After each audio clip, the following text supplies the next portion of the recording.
अकेले ट्रैवल करना आजादी की तरह लगता है, लेकिन जब आप -20 डिग्री में फंस जाते हैं, रास्ता गायब हो जाता है और चारों तरफ बस सफेद मौत का सन्नाटा होता है, तब यह एडवेंचर एक डरावना सपना बन जाता है।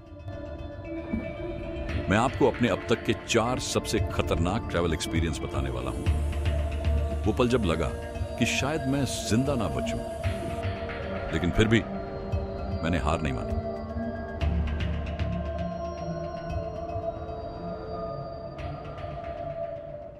फरवरी 2023, मैं स्पीति वैली में था और सोच रहा था कि दुनिया के सबसे ऊंचे पोस्ट ऑफिस हिक्किम तक पहुंच जाऊंगा। प्लान था कि लिफ्ट लेकर जाऊं, लेकिन कुछ किलोमीटर बाद ही मेरी लिफ्ट फंस गई। कोई और चारा नहीं था, तो मैंने पैदल चलने का फैसला किया।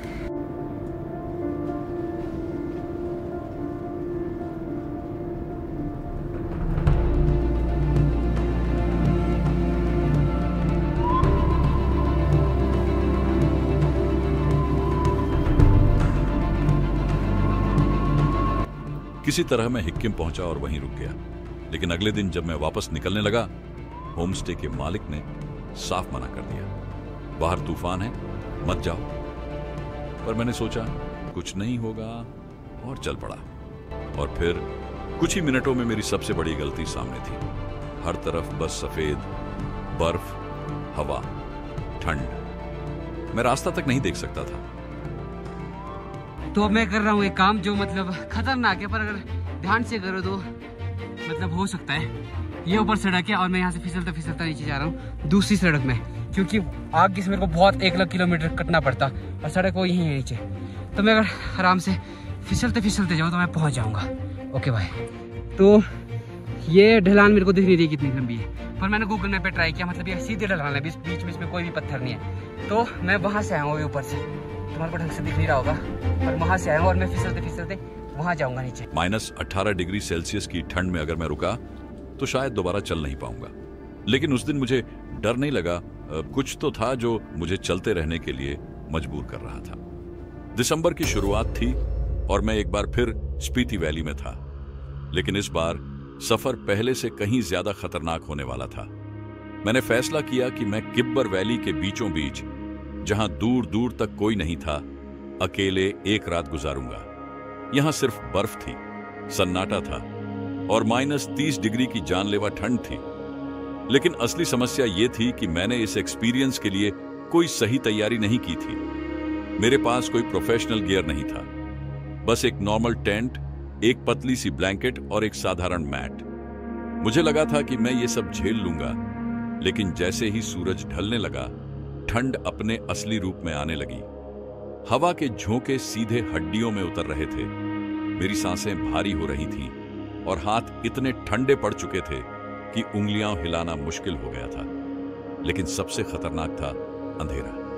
कोई आवाज नहीं, कोई हलचल नहीं, बस मेरी धड़कनों की गूंज और बाहर बर्फ का अंधेरा, जैसे वो मुझे अंदर से तोड़ने की कोशिश कर रहा हो। मैंने खुद को किसी तरह टेंट के अंदर समेट लिया, लेकिन वहां भी कोई राहत नहीं थी।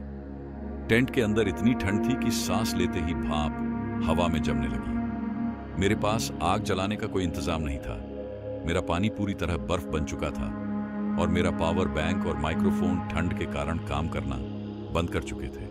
रात जैसे जैसे बीत रही थी, ठंड और बढ़ती जा रही थी। मैंने अपने शरीर को गर्म रखने के लिए खुद को एक ही पोजीशन में समेट लिया, लेकिन थोड़ी देर बाद मुझे एहसास हुआ कि मेरे पैरों की उंगलियां सुन्न पड़ रही थीं। सुबह तक हाल इतना बुरा था कि मुझे लगा शायद मेरी उंगलियां फ्रीज हो गई हैं। उस वक्त मेरे दिमाग में एक ही ख्याल आया, अगर यहां ज्यादा देर रुका तो शायद मुझे अपनी उंगलियां काटनी पड़ेंगी। उस रात मैंने जाना कि ठंड सिर्फ एक मौसम नहीं होती, बल्कि ये मौत की तरह धीरे धीरे अंदर तक समा जाती है। लेकिन फिर भी मैंने हार नहीं मानी। सुबह तक मैं किसी तरह खुद को जिंदा रखने में कामयाब रहा। जैसे ही सूरज निकला, मैंने जल्दी से टेंट समेटा और वापस निकल पड़ा। यह मेरी जिंदगी की सबसे मुश्किल रातों में से एक थी, लेकिन इसने मुझे वो सिखाया जो शायद कोई भी किताब या कोई कहानी नहीं सिखा सकती थी। यह अकेले ट्रैवल करने का रोमांच था, जहां मौत हर पल करीब महसूस होती है, लेकिन जिंदा रहने की जिद उससे भी बड़ी होती है।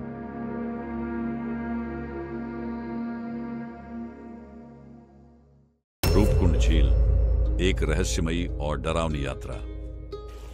सितंबर की शुरुआत थी जब मैंने उत्तराखंड के चमोली जिले में मौजूद रूपकुंड झील की ट्रैकिंग का फैसला किया। यह सफर आसान नहीं था। 40 किलोमीटर की चढ़ाई, ऊंचाई पर गिरता ऑक्सीजन लेवल और एक ऐसी जगह जो रहस्यों से भरी हुई थी। रूपकुंड कोई आम झील नहीं है। इसे स्केलेटन लेक भी कहा जाता है क्योंकि यहां सैकड़ों कंकाल पड़े हुए हैं जिनकी कहानी आज तक कोई नहीं जान पाया। कुछ लोग कहते हैं कि ये सदियों पुराने सैनिकों के अवशेष हैं, तो कुछ मानते हैं कि ये किसी प्राकृतिक आपदा का नतीजा है। लेकिन सच्चाई अब तक कोई नहीं जानता। जब मैं झील के पास पहुंचा तो माहौल अचानक बदलने लगा। मौसम साफ था, लेकिन जैसे ही मैं झील के करीब गया, तापमान अचानक गिरने लगा। पहले हल्की ठंड थी, लेकिन अब ऐसा लग रहा था जैसे किसी ने मुझे बर्फीले पानी में धकेल दिया हो। हवा तेज हो गई और एक अजीब सी बेचैनी महसूस होने लगी। जब मैंने झील के किनारे जाकर देखा तो मेरे होश उड़ गए। ये कंकाल नॉर्मल नहीं थे। इनके हड्डियां इंसानों से बड़ी लग रही थीं, इतनी बड़ी कि यह सोचना भी अजीब था कि ये किसी आम इंसान की होंगी। लेकिन जो चीज सबसे ज्यादा डरावनी थी वो एक इंसानी खोपड़ी थी जो इस तरह टूटी हुई थी जैसे किसी ने पीछे से हमला किया हो। यह देखकर मेरी धड़कन तेज हो गई। ऐसा लगा कि यहां कुछ अजीब हुआ था, कुछ ऐसा जो इंसान की समझ से बाहर था। मैं वहां ज्यादा देर नहीं रुक सकता था।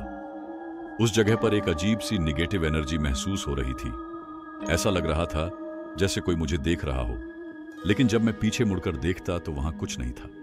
मेरे पैरों के नीचे की मिट्टी काली रंग की थी, जैसे वहां की चट्टानों में कुछ अलग था। आमतौर पर पहाड़ों की चट्टानें ग्रे या ब्राउन होती हैं, लेकिन यहां चारों तरफ काले पत्थर फैले हुए थे। मैं नहीं जानता कि रूपकुंड झील का रहस्य क्या है। वहां जो कंकाल हैं वो कैसे आए? वो हड्डियां इतनी बड़ी क्यों हैं? क्या सच में वहां किसी ने हमला किया था, या फिर वो कोई ऐसा राज्य है जिसे इंसानों को जानने की इजाजत ही नहीं है? शायद ये हमेशा के लिए एक रहस्य ही रहेगा।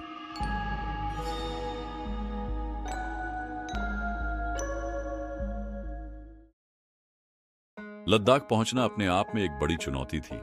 कई दिनों तक अलग अलग लिफ्ट लेकर मैं वहां पहुंचा और असली परीक्षा तब शुरू हुई जब मुझे 100 किलोमीटर का ट्रैक अकेले तय करना था।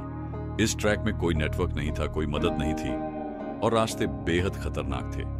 कहीं सूखी रेतीली चट्टानें, कहीं तीखे पहाड़ी रास्ते और कहीं गहरी खाइयां जिनमें गिरने का मतलब सीधा मौत था। शारीरिक संघर्ष कम नहीं था।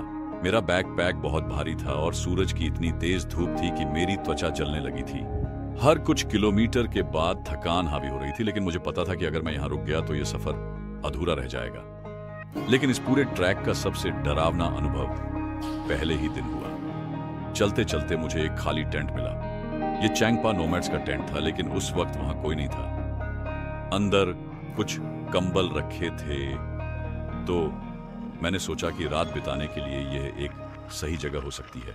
शाम तक सब कुछ सामान्य था, लेकिन रात के बीच में अचानक मेरी नींद खुल गई। बाहर से कुछ हलचल की आवाज आ रही थी, जैसे कोई टेंट के चारों ओर घूम रहा हो। पहले मुझे लगा कि तेज हवा चल रही होगी, लेकिन फिर टेंट के कपड़े पर किसी के सूंघने की आवाज आई। यह कोई छोटा जानवर नहीं था, यह कुछ बड़ा था। मेरी धड़कन तेज हो गई। मैंने खुद को पूरी तरह शांत रखने की कोशिश की, लेकिन तभी कुछ भारी कदमों की आवाज टेंट की एक तरफ से दूसरी तरफ जाने लगी।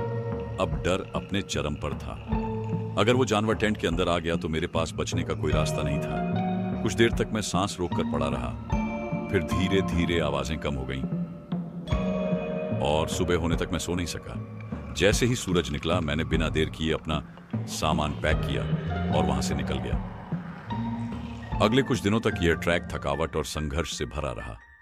मेरी स्किन जल रही थी, शरीर दर्द से टूट चुका था और रास्ता कभी खत्म नहीं होने वाला लगा। लेकिन इसी सफर के बीच मुझे कुछ ऐसा दिखा जो शायद ही कोई आम ट्रैवलर देख पाए। एक दिन चलते चलते मुझे एक छिपा हुआ पुल मिला, जिसके नीचे एक खूबसूरत पानी की धारा बह रही थी। यह जगह इतनी शांत और अलग थी कि ऐसा लग रहा था जैसे यह किसी और ही दुनिया का हिस्सा हो। उस पल मैंने महसूस किया कि यह सफर कितना कठिन था, लेकिन यह इसके लायक भी था। लद्दाख का यह ट्रैक सिर्फ एक एडवेंचर नहीं था, यह मेरे धैर्य, हिम्मत और जिंदगी की असली परीक्षा थी। कुछ कहानियां बस कहानियां नहीं होती, वो हमारे साथ रह जाती हैं। ऐसे अनसुलझे राज, ऐसी खौफनाक रातें और ऐसे लम्हे जहां जिंदगी और मौत के बीच सिर्फ एक हल्की सी रेखा थी। अगर आप और भी डरावनी, रहस्यमयी और न भूलने वाली कहानियां देखना चाहते हैं तो सब्सक्राइब करें।